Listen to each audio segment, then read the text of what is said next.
Hello dear students, आज की जो हमारी रिएक्शन है वो है गाटर-मान रिएक्शन हमें पढ़नी है। कहीं कहीं इसे गाटर-मान कोच रिएक्शन या गाटर-मान एल्डिहाइड रिएक्शन या फॉर्मुलेशन ऐसा भी कुछ कई नामों से जानते हैं। तो बेसिकली ये रिएक्शन होती क्या है?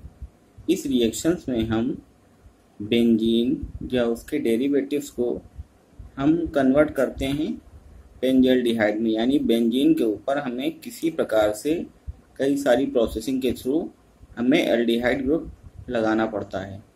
तो उसके लिए देखिए हम जनरल रिएक्शन इसकी लिख देते हैं। ये देखिए अल्टरनेट डबल बॉन्ड होते हैं, हम जानते हैं बेंजीन में। अब इसकी रिएक्शन हमें करानी है। देखिए हम कुछ कंपाउंड ले सकते हैं, या तो हम ले लें कार्बन मोनोऑक्साइड और साथ में ले लें HCl, या ले सकते हैं हम HCN हाइड्रोजन साइनाइड भी ले सकते हैं, या और HCl ले लें। फिर किसकी प्रेजेंस रहेगी? या तो हम ले लें एनहाइड्रस क्या AlCl3, या फिर ले सकते हैं एनहाइड्रस ZnCl2। और हमें लाना क्या है, बनाना क्या है? इनके थ्रू हमें बनाना है बेंजल्डिहाइड बनाना है ना, ऊपर CHO को। तो ये देखिए इतनी ये रिएक्शन जो है वो हमारी है गाटर-मान रिएक्शन। अब लेकिन ये होती कैसे है, कौन कौन से मेन चीज देखिए हमें क्या फाइंड करना होता है? हमें फाइंड करना होता है इलेक्ट्रोफाइल। आखिर जो इलेक्ट्रोफाइल है वही हमारा जाके जुड़ता है रिंग में। तो देखिए इलेक्ट्रोफाइल के लिए हमारा जो पहला स्टेप हमें करना है प्राप्त करने के लिए, वो क्या करना है? पहले देखिए CO और HCl की रिएक्शन कराएंगे। हम जानते हैं कार्बन मोनोऑक्साइड की जो स्ट्रक्चर है, एक उसमें इस प्रकार का बॉन्ड बनता है जिसको हम कहते हैं कोऑर्डिनेट बॉन्ड। तो देखिए इसमें ये डोनर है, ये एक्सेप्टर है ना। तो ये काम इसके ऊपर आ जाएगा माइनस चार्ज, इसके ऊपर आ जाएगा पॉजिटिव चार्ज। और फिर HCl से क्या होगा? HCl है ना, वैसे भी H पॉजिटिव Cl नेगेटिव, लेकिन क्या होगा? इंडक्टिव इफेक्ट होगा, इलेक्ट्रॉनों को ये खींचेगा अपनी ओर, क्योंकि इलेक्ट्रोनेगेटिव ज़्यादा होता है क्लोरीन। तो ये क्या होगा? ये H पॉजिटिव बन के निकलेगा। जब पॉजिटिव बन के निकलेगा तो ये क्या करेगा? निगेटिव कहाँ मिलेगा? कार्बन पर अटैक करेगा ये, है ना। क्या करेगा? कार्बन पर अटैक कर देगा। तो देखिए क्या होगा फिर यहाँ क्या आया? हाइड्रोजन कार्बन से जुड़ गया। तो हाइड्रोजन अब ये कार्बन से जुड़ा तो इसका निगेटिव चार्ज खत्म। फिर ये और ये बॉन्ड हमने लगा दिए, और ऑक्सीजन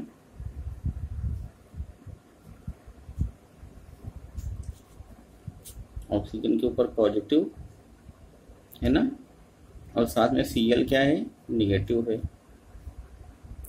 अब क्या होगा? अब देखिए एक इसका ये बॉन्ड हटा साथ में, तो ये बना क्या? जो बना वो देखिए नीचे, ये बना HC डबल बॉन्ड O और साथ में Cl, है ना। HC डबल बॉन्ड O और साथ में Cl। तो अब देखिए अगला स्टेप क्या होगा? अगले स्टेप में हम इस पर फंक्शन करेंगे। दूसरा स्टेप नंबर 2 क्या हुआ, ये देखिए हमने ऐसे ही उतारा इसको और साथ में Cl। अब इसकी रिएक्शन कराएंगे एल्युमिनियम क्लोराइड के साथ। एनहाइड्रस, एनहाइड्रस मतलब निर्जल, निर्जल मतलब पानी का मॉलिक्यूल जिससे बाहर निकल गया हो। तो देखिए फिर वही होगा, इलेक्ट्रोनेगेटिविटी के कारण ये हाइड्रोजन इलेक्ट्रॉन खींचेगा। अब जब ये इलेक्ट्रॉन खींचेगा तो क्या होगा, ये हो जाएगा पूरा पार्ट पॉजिटिव कार्बन और ये बन जाएगा तुम आपका इलेक्ट्रोफाइल। यहाँ क्या बन गया, बीच से इलेक्ट्रोफाइल बन गया। और फिर ये क्लोरीन जुड़ेगा जाके किसके साथ में, AlCl3 के साथ में। तो ये क्या बन जाएगा, ये बन जाएगा AlCl4। ये AlCl4 बन गया। अब हमारा फंक्शन में आएगा इलेक्ट्रोलाइट। अब सीधे सीधे आप समझ में आ गया होगा कि ये इलेक्ट्रोलाइट हमारा बना। अब जो रिंग से जुड़ेगा वो हमारा यही कंपाउंड जुड़ेगा, कौन सा, CHO, है ना, क्योंकि इलेक्ट्रोफाइल मिल गया हमें। अब देखिए,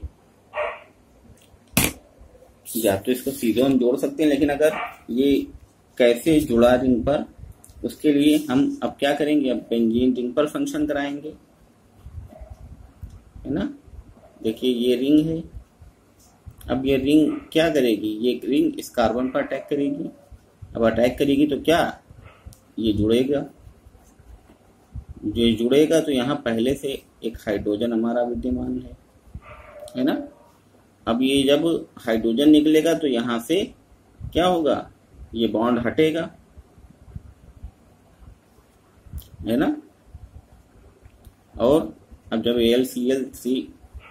AlCl4 के साथ ये रिएक्शन करेगा तो क्या करेगा, यहाँ से अब इसकी एरोमेटिसिटी को वापस लाना है। तो क्या करेगा, ये हाइड्रोजन यहाँ पर अटैक करेगा, अपने इलेक्ट्रॉन त्याग के H+ के रूप में निकल जाएगा। ये H+ यहाँ से एक Cl- लेगा और क्या निकल जाएगा, -HCl। और यहाँ पर क्या बचा, एक Cl निकला तो क्या बचा, माइनस का एल्युमिनियम क्लोराइड, है ना। तो हमारा क्या शेष रह गया, हमारा शेष रह गया जो हमें प्राप्त करना था, क्या, बेंजल्डिहाइड CHO, है ना।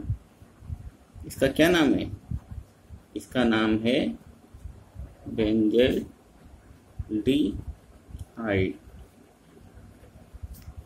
क्लियर। तो देखिए गाटरमान रिएक्शन, स्पेशली बेंजीन और उसके डेरिवेटिव्स में सारा वो कुछ आ जाता है जिसके साथ में हमारी बेंजीन जुड़ी हुई है। वो कोई हैलोजेंस भी हो सकता है ना, वो कोई फिनॉल भी हो सकता है, वो सिंपल बेंजीन भी हो सकती है, वो नाइट्रोबेंजीन भी हो सकती है।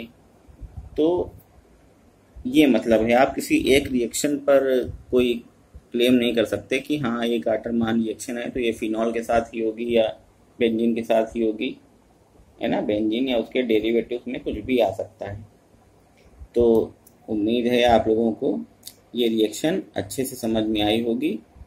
और जिन बच्चों को ये रिएक्शन नहीं समझ में आई, वो एक, अगर आपको अपना बेस स्ट्रॉन्ग करना है ऑर्गेनिक केमिस्ट्री में, तो उसका सबसे अच्छा तरीका है, एक चैप्टर है आपका जिसमें कार्बनिक अभिक्रियाओं की क्रियाविधि नाम से, जिसमें क्या इलेक्ट्रोफाइल होता है, क्या न्यूक्लियोफाइल है, क्या इंडक्टिव इफेक्ट है, क्या -I इफेक्ट है, क्या +I इफेक्ट है ना, रेजोनेंस क्या है, इन सब की आपको सफिशिएंट नॉलेज उस चैप्टर से मिल सकती है। तो जिन बच्चों को ये बेस में थोड़ी प्रॉब्लम आ रही है कि इलेक्ट्रोफाइल्स क्या हैं, कार्बोकैटायन क्या है, कार्बोएनायन क्या है, वो उस चैप्टर को पढ़ करके समझेंगे तब ज़्यादा अच्छे से समझ में आएगा, है ना। क्लियर। चलिए फिर आज के लिए इस वीडियो में इतना ही। नेक्स्ट वीडियो बहुत जल्द आपको मिलेगी। इस समय वैसे भी 2 से 3 वीडियो आपको पर डे मिल रही है, तो आप लोग मन लगा के पढ़िए और अच्छे से एग्ज़ाम दीजिए। एग्ज़ाम जो प्रोबेबली आपके जून फर्स्ट वीक में हो सकते हैं, तो उसको दृष्टिगत रखते हुए अपनी तैयारी पर विशेष ध्यान दीजिए। धन्यवाद।